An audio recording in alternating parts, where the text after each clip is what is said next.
Hi friends, welcome to Tirumala Rajyalakshmi garden. నమస్తే అండి. నా వీడియోలు మొదటిసారి చూసిన వాళ్ళైతే సబ్స్క్రైబ్ చేయండి, బెల్ బటన్ ఒక్కటి లైక్ చేయండి, మీ ఫ్రెండ్స్కి షేర్ చేయండి, కామెంట్స్లో తెలియజేయండి. ఇది గ్రీన్ చామంతి. అయితే ఇప్పుడు చామంతి మొక్కలు పూలు పూస్తూ ఉంటాయి కదా.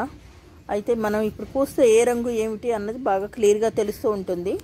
ఇప్పుడు మొక్కలు అమ్మేవాళ్ళు అమ్ముతూ ఉంటారు. అయితే ఇప్పుడు కూడా కొందరు కొనుక్కునే వాళ్ళు ఉంటారండి. పువ్వులను చూసి ఇలా బొకేలా ఉంది, బాగుందని కొనుక్కునే వాళ్ళు ఉంటారు. అయితే కొనుక్కునే వాళ్ళకి ఒక టిప్ చెప్తున్నానండి. చాలా మటుకు పైన పువ్వులు మొగ్గలు చూసి మనం కొనేస్తూ ఉంటాం. అయితే ఈ టిప్ ద్వారా మీకు ఈ పైన ఉన్నదంతా పూలు పూసేసి ఎండిపోతుంది. అప్పుడు మళ్ళీ మనం మొక్క మొదట్లో కట్ చేసుకోవాల్సి వస్తుంది. అయితే అంత కష్టపడే కంటే మీరు మొక్క కొనుక్కునేటప్పుడు కుండీతో పాటు పక్కన ఇలా అంట్లు ఉన్నాయా లేదా అన్నది చూసి తప్పకుండా కొనండి. లేకపోతే కనుక నష్టపోతారు. ఎందుకంటే ఈ మొక్క ఇప్పుడు కొనేస్తాం, పెట్టేస్తాం, మొక్క పువ్వు అంతా అయిపోయిన తర్వాత మొక్క మొదటి దాకా ఎండిపోతుందండి, చనిపోతుంది. దానివల్ల ప్రయోజనం ఉండదు. అలాగే ఈ హైబ్రిడ్ చామంతులు, ఇప్పుడు మీకు చూపించిన చామంతులన్నీ ఇవి కొంచెం హైబ్రిడ్ రకాలు. ఈ హైబ్రిడ్ రకాలు ఇంతవరకే పూస్తూ ఉంటాయి.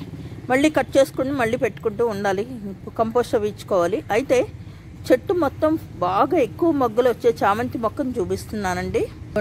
ఈ రకం చామంతి అయితే విపరీతంగా పూస్తాయండి పూలు. మొగ్గలు చూడండి నాకు ఎన్ని ఉన్నాయో చూస్తున్నారు కదా. ఎక్కువ పూలు పూస్తుంది. అయితే చిన్న పువ్వు, ఇది చిన్న పువ్వు అవటం వల్ల చాలామంది ఇష్టపడరు. కానీ ఇది దేశవాళీ రకం చామంతి అండి. ఈ చామంతి కనుక కొనుక్కుంటే కుండీలో అయినా నేల మీద అయినా పూలు బాగా ఎక్కువగా పూస్తాయి. మన చెట్టు చామంతి ఎలాగో ఇది అలాగే అన్నమాట. దేశవాళీ టైపు చాలా మొగ్గలు ఉన్నాయి, చూసారు కదా, బాగా ఎక్కువ పూస్తుంది. ఇటువంటి రకం చామంతి కొనండి. అయితే మొక్క కొనేటప్పుడు ఇప్పుడు చెప్పా కదా, అడుగున అంటూ ఉందా లేదా అన్నది చూసుకుని కొనండి.